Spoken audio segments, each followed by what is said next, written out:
안녕하십니까. 신의 한수의 신의식입니다.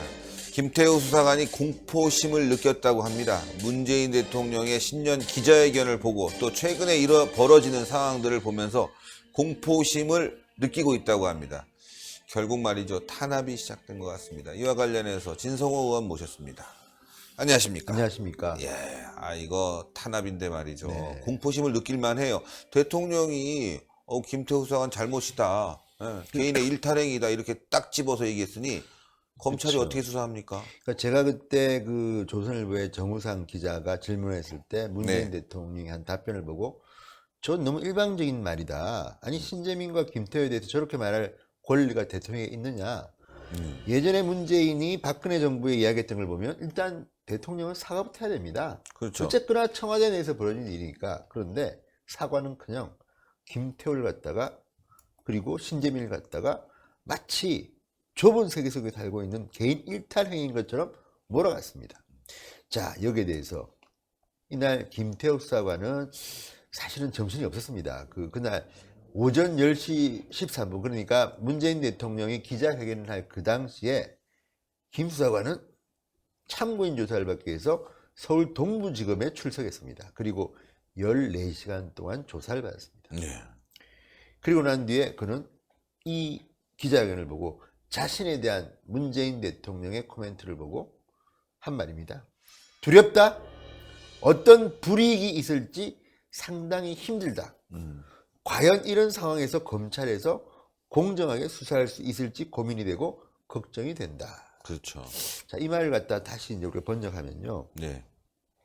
문재인 대통령이 이날 기자회견에서 사실상 검찰과 경찰에게 수사 가이드라인을 준 겁니다. 그렇죠. 김태호라는 자는 이런 자다. 음. 이런 자고 우리 문재인 정부는 과거에 비해서 이런 일탈 행동이 많이 줄었다. 뭐 예. 이런 식으로 이미 정답을 말해버렸습니다. 아니 예. 수사해봤습니까?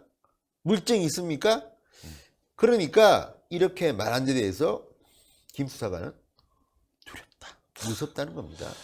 야, 이거 과거에 박근혜 정부에서 청와대 십상시 문건이 나왔을 때 예. 박근혜 대통령이 이거 찌라시다 이렇게 얘기했거든요. 그때 야당이 벌떼처럼 일어나서 예. 수사 가이드라인을 제시했다.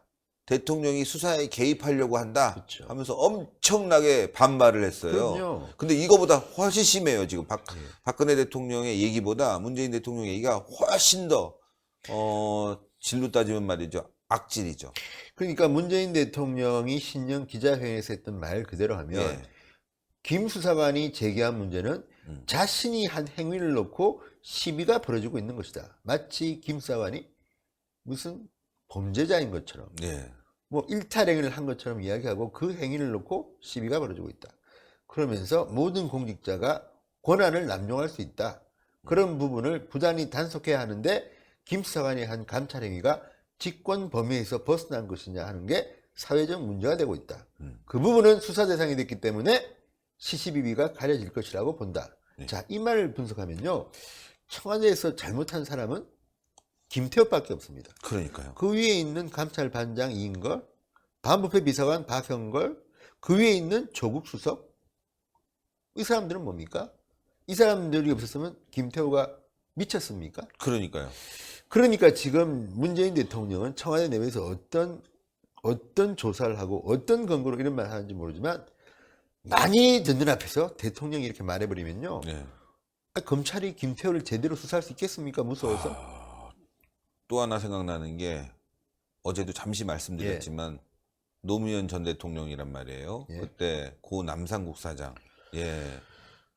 뭐 돈 있는 사람, 배운 사람이 자기 형한테 와서 모욕을 굽신거리고 했다. 형은 아무 문제 없다. 형은 아무것도 모르는 사람이다.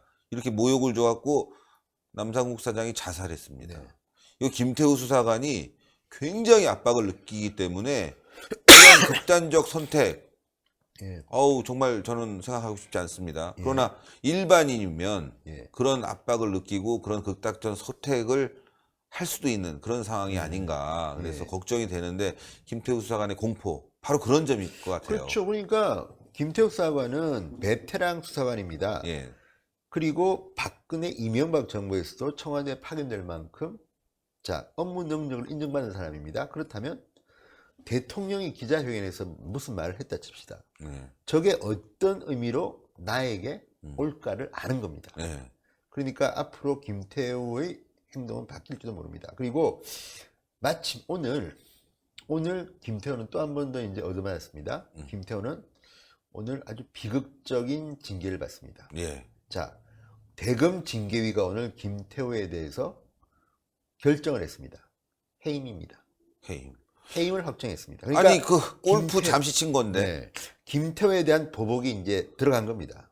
그러면 같이 골프 쳤던 수사관들도 있잖아요. 있습니다. 그 사람은 총리실로 복귀했다고 하는데 이 사람도 해임해야죠. 자, 김 수사관과 함께 골프 접대를 받았다는 이모 전 특감반원과 박모 전 특감반원, 이분들은 다 검찰 소속인 것 같습니다. 예. 그러니까 총리실 복귀한 사람은 그쪽에서 징계할 테지만 예. 그건 내가 모르겠고 예. 이 두 명, 이모, 박모 전 특감반원에는 경징계, 견책 징계 내렸답니다. 자, 이거 뭐 말도 안 돼. 이거 완전한 보복 아닙니까 이건? 그러니까 이게 지금 보면 김태우에게는 이 골프 말고도 감찰한 내용을 언론에 제공해서 공무상 비밀 유지 의무를 위반한 점, 예.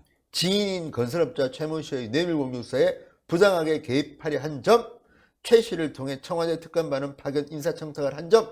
근데 인사청탁을 했으면 이 인사청탁을 받은 청와대는 왜 징계하지 않으며, 예. 그리고 과학기술정통부 공무원의 비위첩보를 생산한 뒤 이를 토대로 과기부 감사관실 사무관 채용에 부당 지원한 점, 그러면 이거를 장관에게 했다는데 그 장관에 대해서는 어떤 처벌을 내릴지 등등이 빠져 있습니다. 장관은 그런 적이 없다고 하고 있어요. 그러니까. 부당하게 만난 적이. 그러니까. 예. 그런데 왜 김태만 이렇게 이야. 죽을 죄를 진 것처럼 해서 제일 센 겁니다.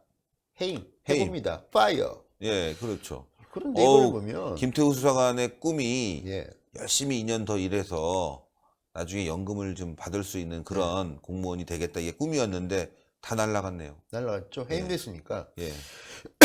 그리고 지금 이제 이거 말고도 김태우를 임종석 이름으로 고발했습니다. 언론에 첩보 보고 등을 흘렸다. 예. 그래서 공무상 기밀 누설죄로 지금 수원지검이 수사를 진행하고 있습니다. 이런 것들을 보면 과거에 민주당이 내부 고발자 보호한다는 그런 법안도 내고 했는데 왜 김태우는 내부 고발이 아니라 이건 완전히 기밀 누설이다. 그러면 이 기밀이 사실인가요? 그렇죠. 왜냐하면 아니 사실도 아니고 아무것도 아닌 걸 갖다 누설하면 이거는 죄가 되지 않습니다. 예. 그거는 뭐 변호사들이 하는 말이니까. 그러면 자, 김태우가 언론에 흘렸다는 첩보가 사실이라면 문제죠. 왜 김태우만 처벌받습니까? 그 같이 관련자들이 얼마나 많습니까? 민간인 사찰 있지 않습니까? 상급자들은 우병우 수석, 김희주 실장 다 감옥 갔습니다. 그렇죠. 그런데 왜 지금 김태우만 이렇게 해임을 당하느냐는 거고요. 제가 볼 때 해임은 시작이고 이제 수원지검에서 더 세게 압박해서 감옥에 넣으려고 할 겁니다. 오, 사생활까지 다 뒤지는 거 아니겠습니까? 그러니까 지난번에 그 박관청 경정도 예. 다른 건으로 별건으로 수사해서 감방에 넣어버렸습니다. 예, 예. 뭐 금인가 뭔가 그때 뭐 뭐 그런 뭐 그렇죠. 별도 수사입니다. 그런 예. 걸 보면 이건 아주 정말 문재인 정권이 촛불 정권이라고 하는데 아주 그냥 치사한 보복 밖에 아니라 이런 생각이 들고요. 예. 어쨌든 이 김태우가 아주 공포심이 느껴진다. 그렇죠. 뭐 이렇게 하는 건데 이거는 뭐 본인 말은 조만간 구속되는 게 아닌가 하는 걱정을 하는 겁니다. 자, 이렇게 보면 어떻게 과연 검찰이 공정한 수사를 할 수 있을까? 이미 김태호에 대한 압박은 시작됐다. 그 시작은 대통령의 말입니다. 그렇죠. 신년 기자회견. 야, 이걸 보고 지금 김태우는 두렵다. 어떤 불이익이 있을지 힘이 든다. 야, 저는 이제 앞으로 지켜보는데 야당이나 언론이 김태우를 보호해줘야죠. 보호해줘야죠. 지금 분위기는 뭐 그럴 수 있을지 모르겠습니다. 일단 첫 번째 관문인 그 징계위의 결정은 그대로 인정돼서 김태우는 해임이 확정됐습니다. 아, 이거 정말 김태우 수사관의 입장에 생각하면 억울하고 분통 터지는데 그걸 떠나서 말이죠. 네. 먼저 나온 게 공포란 말이에요. 그렇죠. 굉장히 무섭다는 건데 우리 시청자 여러분들이 격려의 뭐 메시지 혹시 지인들이 있다면 또 많은 성원이 좀 필요할 것 같습니다. 얼마 전에 변호사가 선임됐지만 또 다시 이제 번복되는 바람에 그렇죠. 지금 굉장히 외로울 텐데 한변 쪽에서 변호를 맡고 있다고 하는 것 같아요. 그래서 저도 연락이 닿는 대로 김태우 수사관을 도울 수 있는 방법이 있다면 우리 시민들이 또 뭐 뜻 있는 분들이 도울 수 있는 방법이 있다면 적극적으로 도와야 되지 않을까 싶습니다. 제가 변호인단을 다시 한번 접촉해서 어떤 상황인지 알아보고 도움을 줄 수 있는 방향에 대해서 한번 더 계속 한번 논의를 해서 알려드릴 텐데요. 이럴 때일수록 많은 분들이 격려하고 또 따뜻하게 위로해주고 말이죠. 힘을 보태줘야 될 것 같습니다.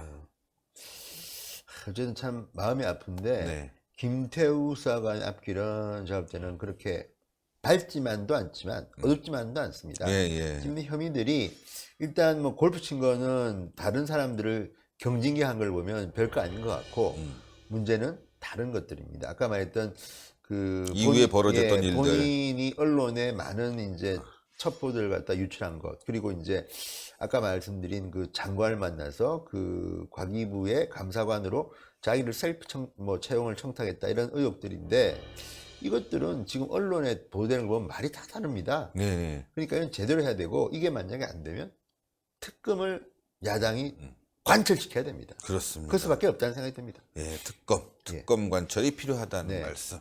아유, 고생 많으셨습니다. 예. 예, 오늘도 피곤하실 텐데 이렇게 또 늦게까지 방송을 해주시니까 신의 한 수가 빛납니다. 네. 예, 같이 함께 김태우 수사관을 돕는 길에 예. 동참했으면 좋겠고요. 같이 고민해 봅시다. 예, 예. 자유한국당에도 좀 적극적으로 좀 나서라 얘기 좀 부탁드리겠습니다. 그렇게 하겠습니다. 감사합니다. 네, 감사합니다.